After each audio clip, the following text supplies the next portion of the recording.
The chandelier-lit ballroom of the Grand Meridian Hotel glittered with opulence, a sea of tuxedos and gowns swirling to the rhythm of a string quartet.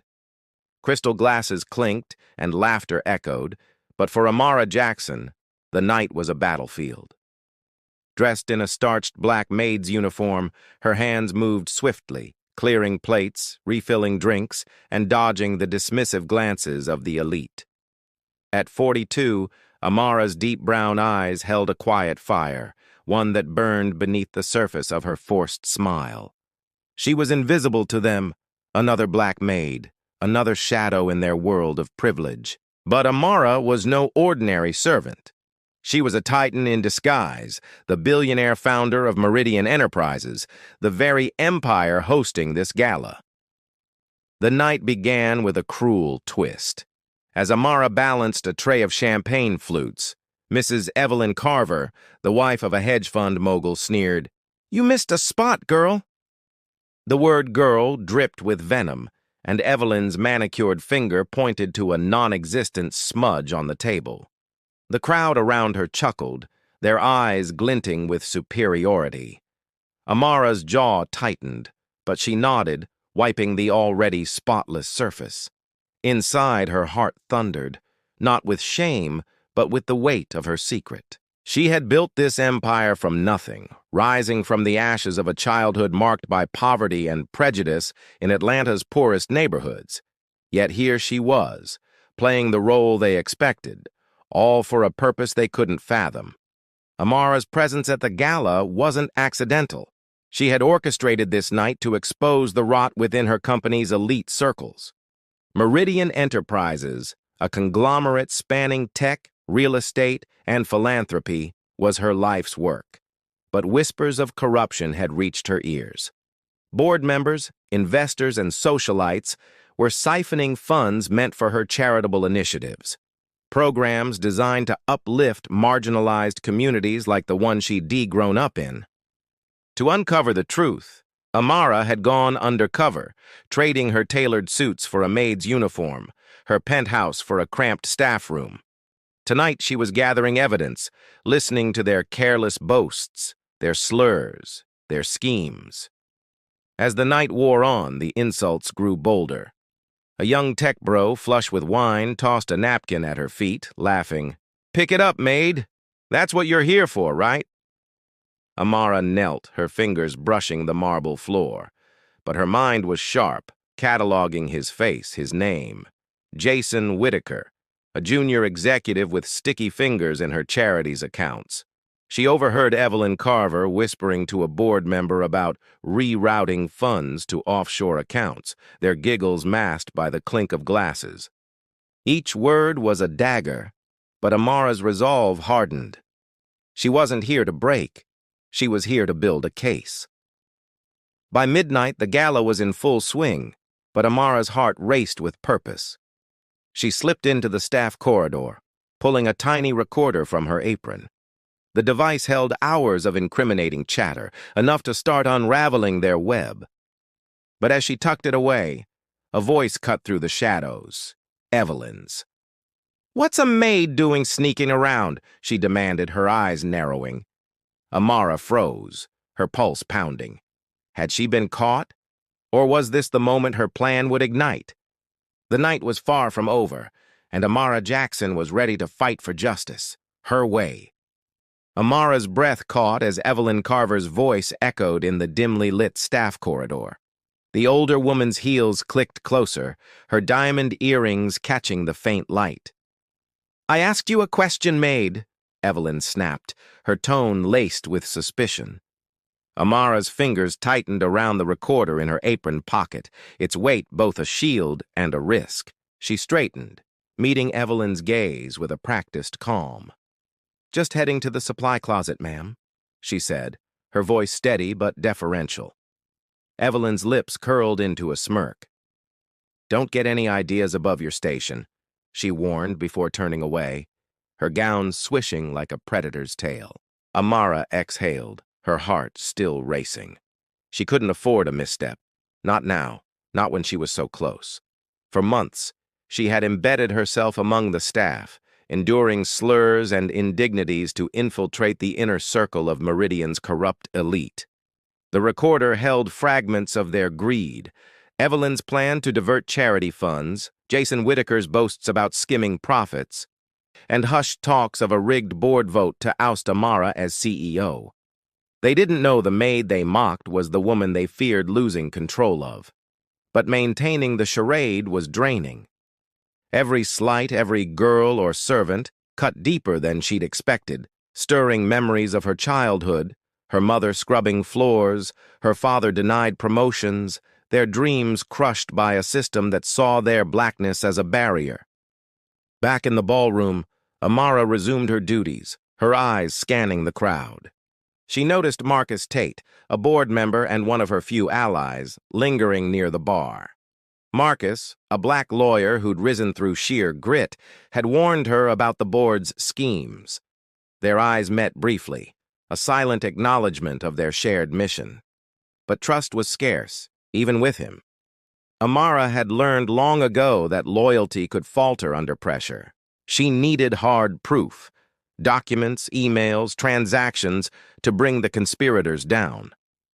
As she cleared a table, Jason Whittaker approached, his tie loosened, his grin smug. "You're a quiet one, aren't you?" he slurred, leaning too close. "Bet you've got stories, working in a place like this." Amara forced a smile, her skin crawling. "Not much to tell, sir," she replied, but her mind raced. Jason's laptop, often left unsecured in his office, could hold the financial records she needed. If she could access it, she'd have the key to exposing him. But the risk was immense. Getting caught could unravel everything. Later, in the staff break room, Amara overheard two waiters gossiping about the boss lady, unaware she was nearby. "Heard she's ruthless," one said. "Built this place from nothing, but nobody's seen her in months." Amara's lips twitched. They were right about one thing. She was ruthless, but not in the way they thought. Her ruthlessness was in her patience, her strategy, her refusal to let injustice win. She slipped out, heading for the service elevator. Jason's office was on the top floor, and the Gala's chaos was the perfect cover. As the elevator hummed, she checked the recorder. Still safe, still recording. But a chill ran through her. Evelyn's suspicion hadn't faded, and Amara sensed eyes watching her every move. The game was tightening, and one wrong step could cost her everything. She steeled herself, whispering, "This is for my people." The elevator doors opened, and Amara stepped into the lion's den. The top floor of the Grand Meridian Hotel was a stark contrast to the Gala-S opulence below. Cold, fluorescent lights buzzed over sleek offices, and the air smelled of printer ink and ambition. Amara's Maid uniform felt like a costume now, her heart pounding as she navigated the silent corridor toward Jason Whittaker's office. The recorder in her pocket was a ticking bomb, holding secrets that could topple empires. But she needed more. Tangible proof, like the financial records rumored to be on Jason's laptop. If she could access it, she'd have the ammunition to expose the theft of millions meant for her community outreach programs. The office door was ajar, a sliver of moonlight spilling through. Amara slipped inside, her sneakers silent on the carpet. Jason's desk was a mess of coffee cups and papers, his laptop glowing faintly in sleep mode. She hesitated, her fingers hovering over the keyboard. Hacking wasn't her expertise, but she'd learned enough to navigate basic systems. As she tapped the spacebar, the screen flickered to life, demanding a password. Her mind raced. Jason was careless, arrogant. She tried Whittaker 1, then Meridian 2025. Nothing. Sweat beaded on her forehead. Then she remembered his drunken boast at the Gala. "I'm untouchable like a king." She typed, "King Jason."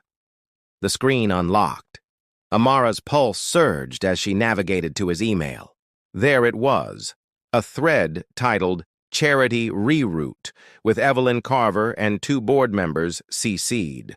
The messages detailed siphoned funds, fake invoices, and offshore accounts. She plugged in a USB drive, copying files as fast as the machine allowed. But footsteps echoed in the hall, heavy, deliberate. She ducked under the desk, clutching the USB as the door creaked open. It was Marcus Tate, her ally, but his presence sent a chill through her. "Amara?" he whispered, scanning the room. She stayed silent, unsure. Was he checking on her or checking for someone else? Marcus left, and Amara exhaled, slipping the USB into her apron. She couldn't linger. As she exited, a security camera blinked red in the corner. Had it caught her? Her disguise wouldn't hold if someone reviewed the footage. Back in the elevator, she replayed the night. Evelyn's suspicion, Jason's carelessness, Marcus's unexpected appearance. The pieces were falling into place, but so were the risks. She needed to get the evidence to her lawyer, someone outside the company's reach, but first, she had to survive the gala. Back downstairs, the party was winding down, but the tension was thicker than ever. Evelyn cornered Amara near the dessert table, her voice low and venomous. "I don't trust you," she hissed. "You're too attentive." Amara's heart skipped, but she played the part, murmuring, "Just doing my job, ma'am." Evelyn's eyes narrowed, but a guest interrupted, pulling her away. Amara seized the moment to slip into the kitchen, where she stashed the USB in a locked drawer only staff accessed. It wasn't safe for long, but it would do for now. As the night ended, Amara stood among the other maids, her hands raw from scrubbing. The guests departed, their laughter fading, but her fight was just beginning. She'd gotten the evidence. But Evelyn's suspicion was a growing threat, and Marcus's loyalty was uncertain.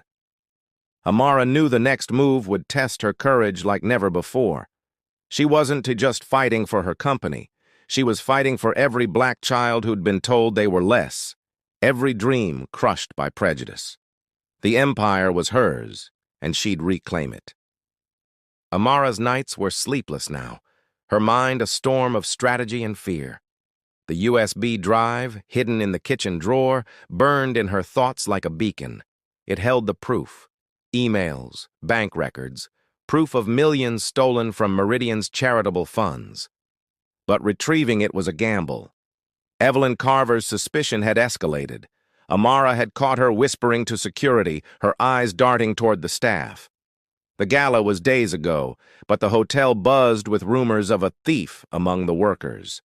Amara knew who they were hunting: her. She kept up the facade, scrubbing floors and serving coffee at Meridian's executive offices, her maid's uniform a shield and a cage. Each slur, each "hurry up, girl," fueled her resolve. But the weight of her double life was crushing. She'd grown up in a world that tried to break her. Redlined neighborhoods, underfunded schools, cops who saw her skin as a threat. Yet she'd built Meridian Enterprises from a single laptop in a cramped apartment, turning her pain into power. Now that power was at risk, and she couldn't fail. Not for herself. Not for the communities her charities served. Amara needed an ally to move the USB to her lawyer, but trust was a luxury. Marcus Tate, the board member who'd warned her of the corruption, was her best bet, but his appearance in Jason's office gnawed at her. Was he playing both sides? She couldn't confront him directly, not yet. Instead, she devised a test. During a lunch break, she approached him in the cafeteria, her voice low. "Marcus, I heard something about missing funds. You know anything?" His eyes flickered, but he leaned in, whispering, "Meet me tonight, Rooftop. We'll talk." Amara nodded, her stomach twisting. It was a chance, or a trap. That evening, the rooftop was a maze of shadows, the city skyline glittering below. Marcus stood by the edge, his face unreadable. "Amara, you're in deep," he said, his voice urgent. "Evelyn's got security combing footage. They know someone was in Jason's office." Her heart sank. The camera. She'd forgotten to disable it. "I can help," Marcus continued, "but you need to tell me what you're doing." Amara hesitated. Revealing her identity could end her mission, or save it. She chose a half-truth. "I'm just a maid who overheard too much. I've got evidence, but I need it out of here. Marcus's jaw tightened, but he nodded. Give it to me. I'll get it to someone safe. She promised to deliver it tomorrow, buying time to gauge his loyalty. Back in her tiny staff room, Amara checked the recorder. It had caught Evelyn's latest tirade, railing about ungrateful staff and keeping them in line. It was more fuel, but not enough to act. She needed the USB, and she needed it now. At dawn, she slipped into the kitchen, her hands trembling as she unlocked the drawer. The USB was gone.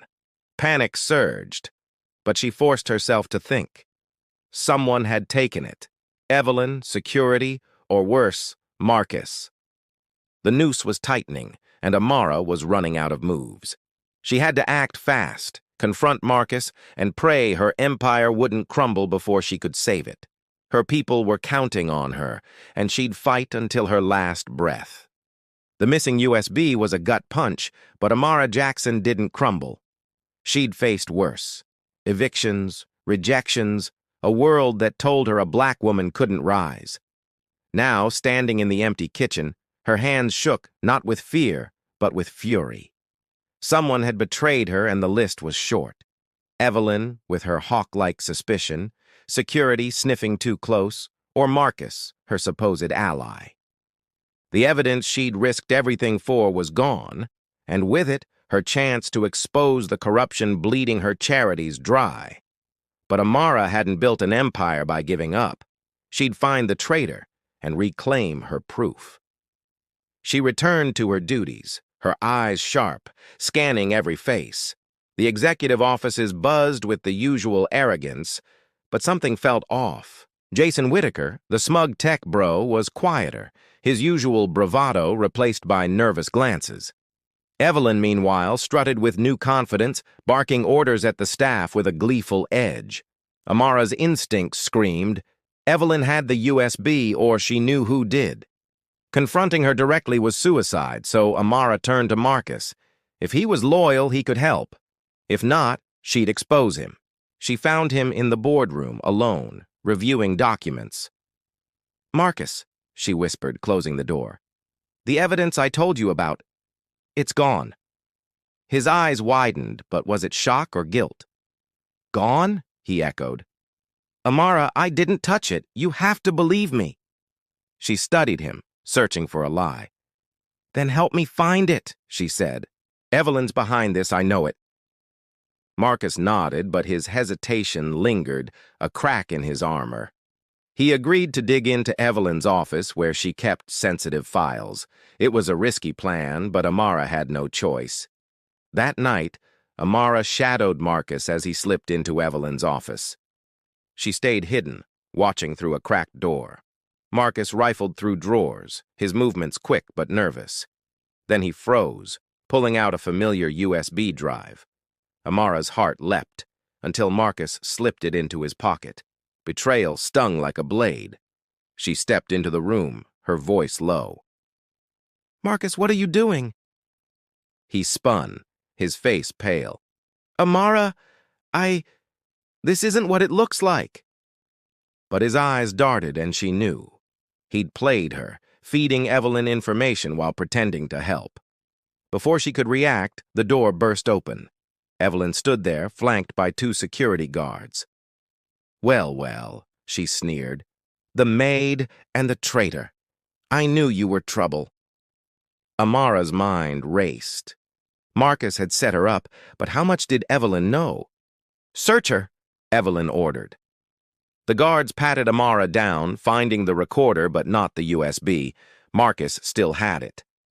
As they dragged her toward the security office, Amara's mind churned. She had one last card to play, her identity. Revealing herself as the CEO could stop this, but it would end her undercover mission. Or she could stay silent, banking on outsmarting them. She chose silence, for now. In the security office, Evelyn gloated, waving the recorder. You thought you could spy on us? She laughed. But Amara's eyes were on Marcus, who stood silent, avoiding her gaze. She'd been betrayed, but she wasn't broken. Her empire, her people, her justice, they were worth fighting for. And Amara Jackson always found a way. Amara sat in the security office, her hands cuffed, the weight of betrayal heavy but not crushing. Evelyn Carver loomed over her, clutching the recorder like a trophy. "You're done, Maid," she spat, her voice dripping with triumph. Marcus stood in the corner, his eyes downcast, the USB still in his pocket. Amara's heart burned, not with defeat, but with the fire of a woman who'd clawed her way from nothing. She'd built Meridian Enterprises to uplift her people, and no one, not Evelyn, not Marcus, not their greed, would tear it down. Evelyn played the recorder, expecting a bombshell, but Amara had prepared for this. The device held only snippets of petty gossip, not the damning evidence she'd copied to the USB. Evelyn's face twisted in fury. "Where's the real proof?" she demanded. Amara stayed silent, her mind racing. She needed to get to Marcus, to that USB, but first, she had to escape this room. The guards underestimated her, seeing only a black maid, not the CEO who'd outsmarted Wall Street. She leaned into their bias, slumping her shoulders, playing meek. "I don't know anything, ma'am," she murmured. Evelyn smirked, turning to Marcus. "You said she was the problem. Prove it." Marcus hesitated, then pulled out the USB. Amara's heart sank, but she saw her opening. "Marcus," she said softly, "you know what they've done? Those funds were for kids, for communities like ours."